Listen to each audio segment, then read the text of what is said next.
ഈ രണ്ടാമത്തെ പരാതിയുമായി ബന്ധപ്പെട്ട് രാഹുലിനെ ഒന്നും പ്രതികരിച്ചിട്ടില്ല എന്ന് മാത്രമല്ല സ്വാഭാവികമായിട്ട് അതിന്റെ ചോദ്യങ്ങളിൽ നിന്ന് ഒഴിഞ്ഞു മാറുകയാണ്.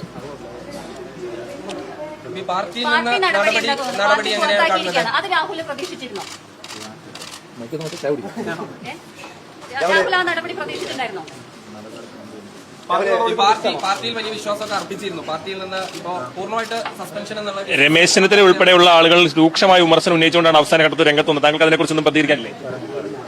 അവനെ മുങ്ങി എന്നുള്ളതാണ് പൊതുവെ പറയപ്പെടുന്നത്. തമിഴ്നാട്ടിലും കർണാടകയിലൊക്കെ ആയിട്ടാണ് കണ്ടത് എന്നും പറഞ്ഞു. രാവിലെ ഒളിവിലായിരുന്നു എന്നാണ് പറയുന്നത്. വിളിച്ചിട്ട് കിട്ടിയിരുന്നില്ല, ബന്ധപ്പെടാൻ കഴിഞ്ഞിരുന്നില്ല. തലക്കടം തന്നെ ഒന്നിനും ഇനി മാധ്യമങ്ങളോട് പ്രതികരണം ഇല്ല എന്നുള്ളതാണ്. അതായത് കേസ് തീരുന്നവരെ പ്രതികരണം ഇല്ല എന്നാണ് ഈ വിഷയത്തിൽ. പാലക്കാട് തുടരും എന്താ നീക്കം?